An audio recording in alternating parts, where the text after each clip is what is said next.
I never thought I'd be the kind of guy to write something like this, but here I am. Maybe it's because I still can't believe what I found out, or maybe it's because I need some kind of outlet for all the rage that's been simmering under my skin. Either way, I want to tell this story because maybe someone out there needs to hear it. Someone who's walking blindly into a trap, just like I was. It started out like any other love story, at least on the surface. I met Lisa in college. She was smart, funny, and had the kind of smile that made you forget your own name. She was everything I ever wanted. We got serious pretty fast, and I knew she was the one I'd spend my life with. We planned a wedding, set up a future, nothing extravagant, just simple promises of staying loyal, loving each other no matter what. That's what you do, right? You trust, you believe. Looking back now, I see the cracks. Small things at first. She'd get quiet when I asked about her phone, like she was hiding something. Whenever I came close, she'd pull away just a little bit. Faster, I shrugged it off as paranoia. Maybe I was just overthinking things. But then I noticed her phone kept lighting up at odd hours and her messages were always quick, secretive. I'd catch her smirking when she thought I wasn't looking, her eyes darting away. Little signs, but I didn't want to see them. The real red flags came when I found her lipstick on my brother's shirt. It was a small stain, but enough to make my stomach turn over. I brushed it off, told myself it was a mistake, a joke. But I knew, deep down, I knew something was wrong. I'd seen her sneaking around, suspicious late nights, muffled laughter through the thin walls of our apartment. Still, I tried to ignore it. Maybe I was just paranoid, maybe she was just tired, stressed. Then one night I came home early from work and caught her, literally caught her, kissing my brother in the living room. Her hands on his chest, her lips pressed against his like they were starving for each other. I stood there frozen, palms sweaty, my heart pounding so loud I thought it might burst out of my chest. It was like a punch to the gut, the kind of shock that makes your vision blur. The smell of her perfume, the look in her eyes, she knew she'd been caught. And she didn't bother to deny it. I didn't say a word. I just turned around, walked out of that house, and sat in my car for what felt like an eternity. I could feel my fists clenching, my jaw tight enough to crack. That was it. All the trust I'd built over years gone in a second. How could she do this? How could she betray me like that with my own brother? It was beyond betrayal. It was a punch in the stomach, a kick to the gut, a knife twisting in my chest.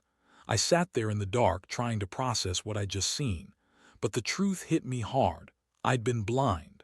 I'd spent months planning a wedding, imagining a future, while they were already plotting their betrayal behind my back.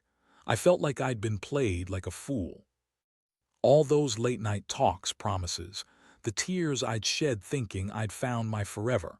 None of it mattered, because she was cheating on me and with my brother of all people. That's when I realized I had to do something, not just to punish her but to reclaim my dignity. So I started thinking about my plan. Revenge. Not just some petty revenge, but something calculated, something that would hit where it hurt. I wasn't just angry, I was furious. I wanted her to feel the loss, the betrayal, the pain I'd endured. I needed her to see that I wasn't going to be a pushover, not anymore. I needed to make her regret what she did in a way that wouldn't just fade away like a bad memory. But how? That's what I've been working on ever since. I've kept quiet, watched her, gathered evidence, and planned every step. She thinks she's gotten away with it, that she's free. But she's wrong. Very wrong. Now I'm ready to act. I've got everything set, every detail mapped out. I just need to decide when to strike. I don't want her to see it coming, not until it's too late. I want her to feel the same pain I felt that night, crushed, betrayed, humiliated. And I will. That's the promise I've made to myself. I don't know what's next, but I do know. One thing, she's not getting away with this. Not without consequences. And when I'm done, I want her to remember this moment. The moment she betrayed everything we built, and the moment I finally fought back. The more I thought about it, the clearer my plan became. I wasn't in the mood for some petty revenge. I wanted her to feel the sting of betrayal as I had, on every level. I started stalking her social media, digging through her messages, her photos, anything that could give me more clues. Every glance, every text, every secret she thought was hidden. I wasn't just doing this for revenge. I was doing it to understand her, to predict her next move. One thing I learned quickly: she was careless in small ways. She left her phone unlocked sometimes, and I made sure to check it during quiet moments. I found a string of texts between her and my brother, not just flirtation, but plans to meet, secret emojis, little inside jokes that she thought I'd never see. That confirmed everything I already suspected. This wasn't a one-time mistake. It was ongoing, a relationship she kept hidden from me the entire time I thought I knew. Her reading those messages was like a punch again, but this time it was different. It fueled my anger, and I decided I needed more proof, something concrete I could use. So I set up a little hidden camera in our living room. I didn't want to do it, but I knew I had to be sure. I needed undeniable evidence, something that would make her realize she'd crossed the line from betrayal to outright deception. I pressed record and waited, my stomach tight, palms sweaty, heart pounding like I'd just run a marathon. A few days went by. Every moment I watched the footage, I felt worse, like I was watching my life crash down around me in slow motion. There she was, lying on the couch, whispering on her phone, giggling at something that clearly wasn't innocent. My brother came over that very night, and I saw her slip him a folded piece of paper, a coded message, or maybe just a love note. Whatever it was, I knew I had enough. I felt the rage boil over, but I kept my cool. I knew this was just the beginning. I had to approach this carefully. I couldn't just storm in and blow everything up without a plan. I wanted her to feel the weight of her actions, to understand what she'd lost. My plan was simple yet ruthless. I'd confront her with the evidence, make her confess, then decide what comes next. I wanted her to see the destruction she'd caused, because I wasn't going to be just some fool who got played. No, I was going to make damn sure she knew exactly how much she'd screwed up. The day I decided was the day I went to her apartment. I waited until she got home, heart pounding in my chest. When she opened the door, I was there, holding her phone and a folder with screenshots of her messages, the video footage, everything. She froze, her face draining of color. Her eyes darted around like she expected to find a way out. "Lisa," I said, voice low but firm. "I found everything. The texts, the video. You thought you could hide this from me, from everyone." My hands trembled just a little, but I kept my tone steady. "How could you do this, with my brother, while I was planning our wedding?" She stammered, trying to speak, but I cut her off. "Save it. I've had enough of your lies. You betrayed me in the worst way possible. I don't even recognize the woman I thought I knew." My stomach twisted with a mixture of anger and hurt, but I pushed through. I wanted her to realize she'd gone too far. Her eyes welled with tears, but I didn't feel even the slightest twinge of remorse. I'd been patient, trying to be understanding, but this was beyond forgiveness. I handed her the folder. "Here's everything. You can explain to your little secret lover why I know the truth now, because I'm done playing the fool." She looked at the evidence, her hands trembling. "Please, it's not what it looks like." "Oh, I think I've seen enough," I interrupted. "You crossed a line, Lisa, not just with my brother, but with everything we had. I want you out of my life now." She just nodded, speechless. I left her there, my mind racing through what had just happened. I knew this wasn't the end. It was only the beginning of what I had planned. I had to make her feel the loss, the regret, the pain of her betrayal, and I would do it in a way she'd never forget. The fallout was immediate. She called me later that night, crying, begging, but I didn't pick up. I knew she'd try to twist it, to blame me, but I wasn't going to listen anymore. I'd made my choice. I was done with the lies, done with the betrayal, done with her. I had to move on, rebuild, and most importantly, make her understand that betrayal came with consequences. So I started packing her things, ready to hand her the keys and tell her she was no longer welcome in my life. I wanted her to see that I was serious, serious enough to walk away from everything. And I did. When I finally handed over the keys, I looked her in the eyes and said, "Don't ever come back. Not to me, not to my family. This is over." That moment, standing there with the key in my hand and her silent, broken face staring back at me, I realized something. No matter how deep the betrayal, you don't have to be a victim. Sometimes you have to take control and walk away. Because if you don't, you end up just another chapter in someone else's story, someone they forget as soon as they find someone new. And I wasn't going to be that guy anymore. After handing her the keys and watching her stumble out, I felt a strange mix of relief and emptiness. The house that had once been full of dreams and promises now seemed hollow, cold. I closed the door behind her, the sound echoing louder than I expected. It was like slamming shut a part of my life I'd clung onto for too long. I thought I'd feel victorious, but instead I just felt numb, like a part of me had been chipped away and I wasn't sure if I'd ever get it back. For a few days I stayed away from everything, didn't answer her calls, didn't check her social media. Honestly, I just needed time to breathe because I'd realized how deeply I'd been hurt. My stomach was always tight, my palms slick, and I kept replaying what had happened over and over. It was like I'd been hit by a truck. But beneath all that, I knew I had to confront what was next. I wasn't just going to let this go, not without some form of reckoning. The shock started to wear off, replaced by this quiet, gnawing anger. I kept thinking about her and my brother, how they'd planned this, how they'd betrayed everything I believed in. I remembered the look on her face when she was caught, and that image haunted me. The betrayal was one thing, but the deception, lying to my face, pretending everything was fine, made me sick. Then came the questions. How deep did it go? Was it just the two of them, or was this a bigger web? Did others know? I needed to know everything because if I was going to do something about it, I had to be sure I had all the facts. So I started digging again, more carefully this time.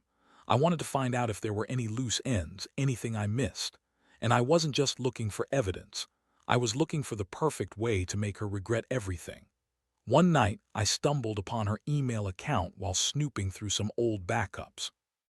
I wasn't proud of invading her privacy, but I needed answers. And there it was, more than I expected. Detailed plans, secret meetings, even. Talk about how they'd keep their relationship hidden after the wedding. She'd been planning this for months, maybe longer. Every lie I'd been told, every false promise was just part of a bigger picture. But what cut the deepest was a particular email, one she sent to him, the night before she kissed my brother for the first time. She said, "I can't wait to finally be with you. I've been dreaming about this moment, and I promise I'll make it worth your while." That one line knocked the wind out of me. I'd been so blind, so trusting that I'd missed the signs. She had been planning this even as she played the devoted fiancé. I sat there for a while, staring at the screen, feeling the weight of it all. My stomach twisted into knots, my jaw clenched so tight I thought I might break my teeth. I didn't sleep that night. Instead, I sat in my chair, staring at the ceiling, trying to process how someone I loved could do something so cruel. It wasn't just about the cheating anymore. It was about the total betrayal of everything I believed in.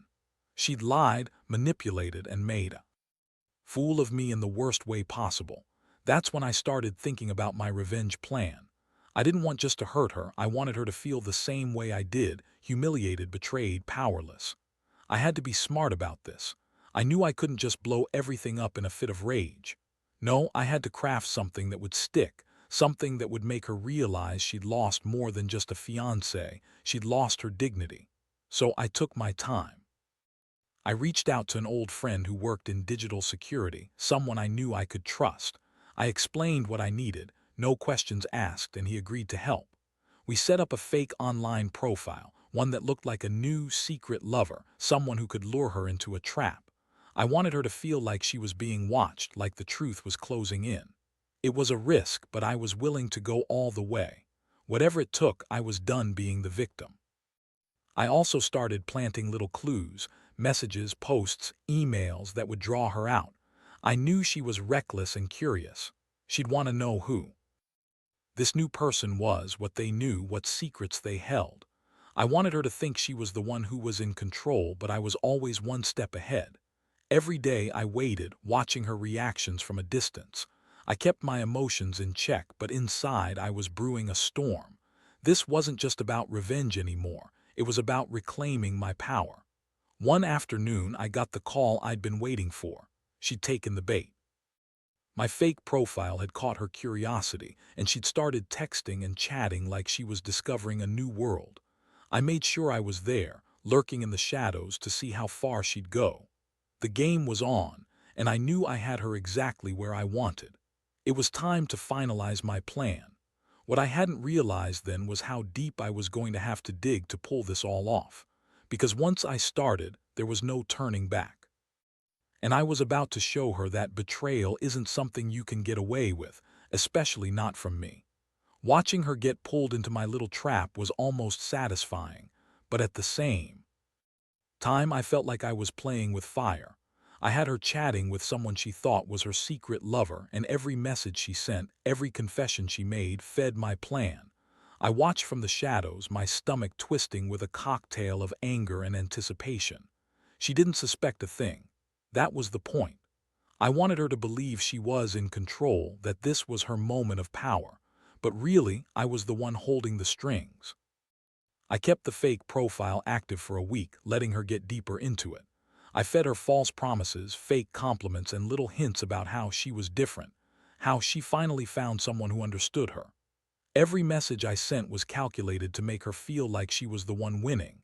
Meanwhile, I was collecting everything: screenshots, timestamps, even audio recordings of our conversations. I was building my case, step by step. One evening, she texted me for the first time in days. I remember staring at the phone, feeling the weight of the moment. Her message was simple: "I think I've found my true happiness. I hope you understand." It hit me in the chest like a brick wall. She was celebrating her betrayal, convincing herself she was in the right. The coldness of her words made my fists clench. My stomach sank, and I felt the familiar rush of rage simmering just below the surface. I replied, "Good luck with your new life. Just don't forget who you left behind." I didn't hold back. I wanted her to feel the hurt, the betrayal, and the realization that I was onto her. I knew she'd try to brush it off, dismiss it as jealousy or heartbreak, but I didn't care. The damage was done. The next day, I scheduled a meeting with my lawyer. I wanted to prepare for what was coming. If she decided to deny everything, I needed to be ready. I also had plans to confront her directly, but I wasn't rushing. I wanted her feeling like she had all the power now, that she was in control. That's when I realized I had to be even smarter. While she thought she was winning this little game, I was already planning the final move. I'd made sure her phone was connected to my monitoring software. I could see every message, every call, every move she made. I wasn't just revengeful, I was relentless. I wanted her to understand that she'd crossed a line she could never come back from. One night, I received a message from her that made my blood run cold. She finally admitted to her feelings, to loving my brother, to wanting to be with him. Her words were cold, calculated, and more than anything, a slap in the face. She wasn't sorry. She was proud. I clenched my fists so tightly I thought I'd break something. That was the moment I knew I had to act. No more games. It was time for the real confrontation. The plan was simple but brutal. I was going to confront her not just with the evidence, because she already knew I had it, but in a way that would leave her feeling exposed, vulnerable. I wanted her to see that I wasn't just some guy who got played. I was someone who was willing to do whatever it took to end this nightmare. I told myself I wouldn't go overboard, but I also knew I wouldn't hold back. I scheduled a meeting at her apartment, under the pretense of wanting to talk things out, but when she opened the door, I was ready. I pushed the evidence towards her, the screenshots, the recordings, every text message. Her face drained of color. She froze, her eyes wide with panic. "Look at this," I said, voice cold and steady. "You thought you could hide this, didn't you? While I was planning our wedding, you and my brother were planning your betrayal. How does it feel knowing I've seen everything?" She stammered, trying to deny, trying to justify, but I cut her off. "Save it. I want you to know that I'm not some fool anymore. I'm done being led around by your lies. You thought you could get away with this, but I'm here to tell you there are consequences." Her hands trembled. Tears streamed down her face, but I didn't feel even a flicker of sympathy. I'd spent days dreaming of this moment, watching her squirm, realizing everything she thought she controlled was now in my hands. I could see the guilt in her eyes, but it was too late for apologies. I took a long breath, the tension thick in the room. "You've lost everything: trust, respect, your relationship with me, and soon you'll see just how much you've messed up." I paused, feeling a strange sense of closure, of finally taking control. That was it. I turned around, grabbed my coat, and left her standing there, broken and speechless. I knew she'd try to reach out, to apologize or make excuses, but I didn't care anymore. The damage was done. The trust, the love, the future, it was all gone. and I finally felt a weight lift off my shoulders. Walking out that door, I realized something. I'd never forget this pain, but I also wouldn't let it define me. I'd survived betrayal, and now I was ready to move on. No more secrets, no more lies. Just me, reclaiming my dignity one step at a time. The days that followed were a strange mix of relief and emptiness. Every time I thought about her, the betrayal, or the plan I'd executed, a dull ache settled in my chest. But beneath it, there was this sharp, undeniable sense of power. I finally took control. I had played my part, and now it was her turn to face the consequences of her actions. I didn't reach out to her after that night. I wanted her to sit with her guilt, to realize what she lost. I spent hours in my apartment pacing, replaying everything, feeling the dull throb of a wound slowly healing, though I knew it'd leave a scar. Still, I was done feeling helpless. I'd spent too long being the victim, and I was done with the quiet, the hiding, the pretending I was okay. But I knew I couldn't just walk away and pretend it never happened. I had to do something more, something that would really send her a message, something that would stick in her mind, make her regret her choices forever. That's when I decided I needed a final, concrete act, something she'd never forget. I started planning what I called my closure, not just emotional but practical. I wanted her to understand that her betrayal wasn't just a moment of weakness, but a complete destruction of what we had. I'd been betrayed, humiliated, lied to, and I wanted her to see the fallout clearly. So I reached out to a lawyer, knowing I needed legal backing to go through with my plan. The plan was simple but effective. I was going to file for divorce, not just as a formal process, but as a statement. I wanted her to see that I was serious, that I was walking away from her and everything she thought she could get away with. But I also wanted to give her one last taste of what she'd lost, something she'd never forget, something to make her truly understand the scope of her betrayal. I gathered all the evidence I had, screenshots, recordings, her emails, even the unseen stuff I'd uncovered about her planning with my brother. I compiled everything into a clear, concise file. I wanted her to see how deeply she'd lied, how thoroughly she'd broken my trust. When I handed the papers to my lawyer, I felt a strange sense of calm. This was it. This was the end of my patience. One afternoon, I went to her apartment to deliver the final blow. I knocked on her door, and for a moment I hesitated. My hands were clammy, my heart pounding, but I knew I had to do it face to face. When she opened the door, I saw the fear in her eyes. It was satisfying in a way I couldn't quite describe. "I've filed for divorce," I said, voice steady but cold. "You've lost your chance. All your lies, you're sneaking around, this is the consequence." I handed her the official papers, watching her stiffen as she took them. Her face drained even more color and her hands trembled as she looked at the document. "You're serious," she whispered, voice trembling. "Dead serious. I want you to remember this moment. You made your choice, and now you're going to face the fallout." I looked her straight in the eyes and added, "You'll never hurt me again. And I'll make sure everyone knows what you did." She closed the door slowly, leaving me standing there. I felt a rush of something, relief maybe, or finally a sense of justice. I knew this wasn't just about ending the relationship, it was about reclaiming my life. I was finally taking control, no matter how much it hurt. As I walked away from her apartment, I could feel the ache in my chest start to dull. I'd turned the page. I'd finally stopped being a victim. The betrayal had cut deep, but I was still standing. I'd fought back, not with violence or hate, but with clarity and resolve. That night I sat in my apartment looking out the window at the city lights. I thought about everything I'd been through, how I had been played, how I had plotted my revenge, and how I'd finally taken control of my future. It was a long road, but I knew I'd be okay. And I couldn't help but think about a final lesson. Trust is a fragile thing, but you don't have to let it break you.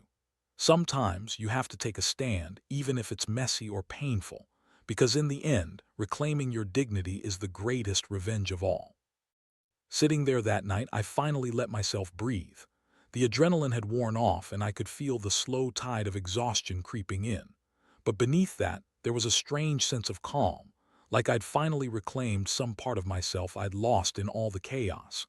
The betrayal had cut me deep, but I'd refused to let it define me. Instead, I'd taken everything I had, my pain, my fury, and turned it into a final act of standing up for myself. I remember running my fingers over the edge of the divorce papers I filed earlier that day. It felt like a small, solid victory, something I'd needed to feel for so long.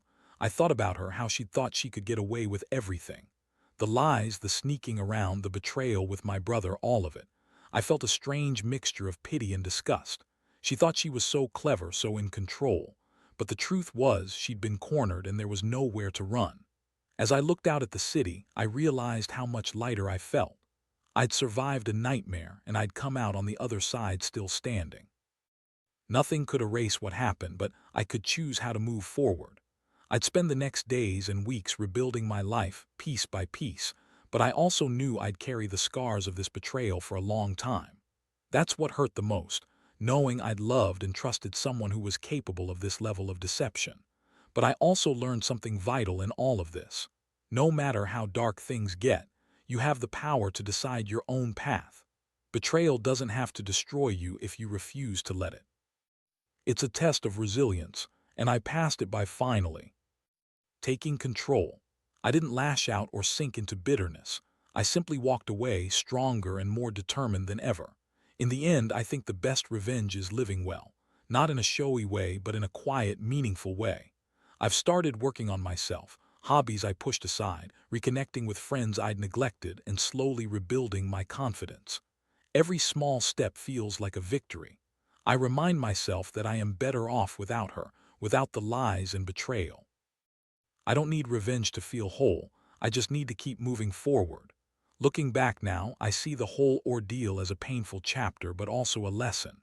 Trust is fragile, yes, but it's also something you must be cautious about, not cynical. I'll never forget what happened, but I refuse to let it define me. Instead, I'll use it as a reminder. Never ignore the signs, trust your instincts, and never let anyone make you feel small. Because at the end of the day, the only person in charge of your happiness is you. So, to anyone out there dealing with betrayal, here's what I want you to remember. It hurts, and it will take time. But you are stronger than you think. You don't have to stay trapped in the pain. Take your power back, no matter how messy or painful it is. Life is too short to dwell in the shadows of someone else's lies. And as I close this chapter, I walk away with my head held high. I handed over the keys, signed the papers, and said goodbye to the past. Now I face the future, uncertain, yes, but mine to shape. Because I've learned that sometimes you have to destroy what's broken to make room for something better. And I'm finally ready to build again.